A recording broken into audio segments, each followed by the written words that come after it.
Doctor صاحب اس سائنسائٹس کیا کی کوئی تفصیل آپ بتانا چاہیں گے؟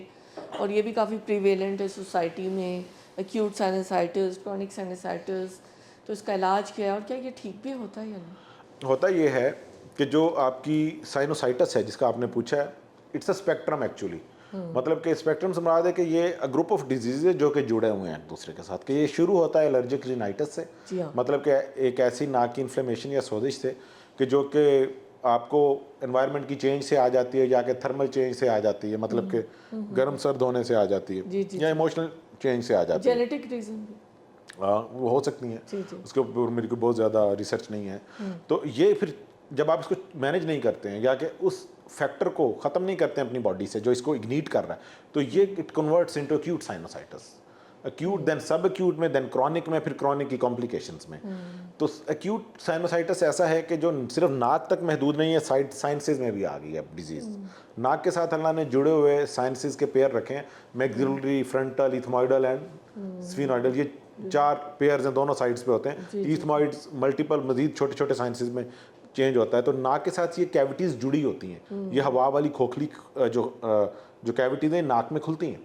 تو اگر کہیں نہ کہیں ان کی جو رستہ ہے جو ناک میں کھل رہا ہے اس میں کسی وجہ سے سوزش آ جائے تو یہ جو سائنسز ہیں یہ سوج جاتے ہیں. شروع میں یہ سوجتے ہیں، جس کو ہم انفلیمیشن ایکیوٹ سائنوسائٹس کہتے ہیں. یہ ریزالو کر جاتی ہے 7 سے 10 دن میں.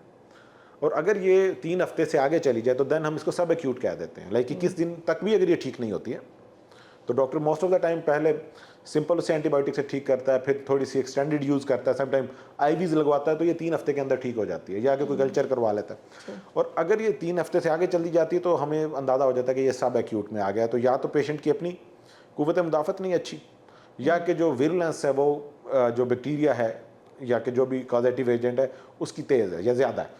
پھر اس کی کئی ایک موڈیلٹیز ہیں، ان کو دیکھا جاتا ہے کہ اس کو ہم نے کہنے سے مینیج کرنا ہے. اور اگر یہ ڈیزیز 3 مہینے سے آگے نکل جاتی ہے جی جی جی، یا اگر ریکرنٹ ہو جاتی ہے، بار بار ہوتی ہے، تو دین وی جو ہے ہم اس کو کہنے لگ جاتے ہیں نومینیٹڈ ایز کرونک سائنوسائٹس. اب کرونک سائنوسائٹس یہ ہے کہ اس کو 4-6 ماہ یہ سائنس کا ایشو رہ رہا ہے. اب یہ ایک ایسا ٹائم ہے جس کے اندر ہم سرجیکل مینجمنٹ کر کے اس کے سائنسز کو دوبارہ جو ہے ریکینلائز یا کہ اس کی جو اوپننگز ہیں ان کو بحال کر سکتے ہیں، جس کے لیے ہم سرجری کرتے ہیں، that is called functional endoscopic sinus surgery. لیکن پیشنٹ ہمارے پاس اس اسٹیج پہ بھی پریزنٹ نہیں کرتا ہے. تو جو آپ کا سوال کا جواب ہے نا کہ یہ ٹھیک کیوں نہیں ہوتا ہے، تو وہ اس کی کمپلیکیشن میں جا کے ہمارے پاس آتا ہے. کمپلیکیشن میں جو پہلی چیز ہے دیٹ از پالپس. اب پالپ ایک ایسی چیز ہے کہ ناک کے اندر غدود بننا شروع ہو جاتے ہیں بار بار اس کی انفیکشن رہنے کی وجہ سے. تو باڈی کا اپنا رسپانس ہے، وہ اپنی پروٹیکشن کے لیے وہاں پہ غدود بنا دیتا ہے.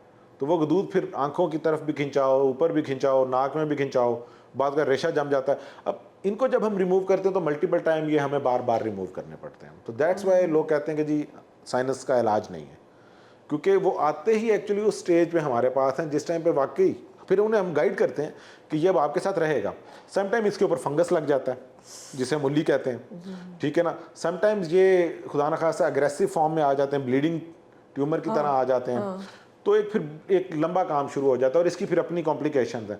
اب جب یہ سائنونیزل پالیپوسس آ جاتا ہے تو ہم ایکچولی سائنوسائٹس کی لیبلنگ ہی ختم کر کے اس کو سائنونیزل پالیپس کہنے لگ جاتے ہیں. لیکن ایکچولی ٹیکنیکلی پالیپس بھی کرونک رائنوسائنوسائٹس ہی ہیں.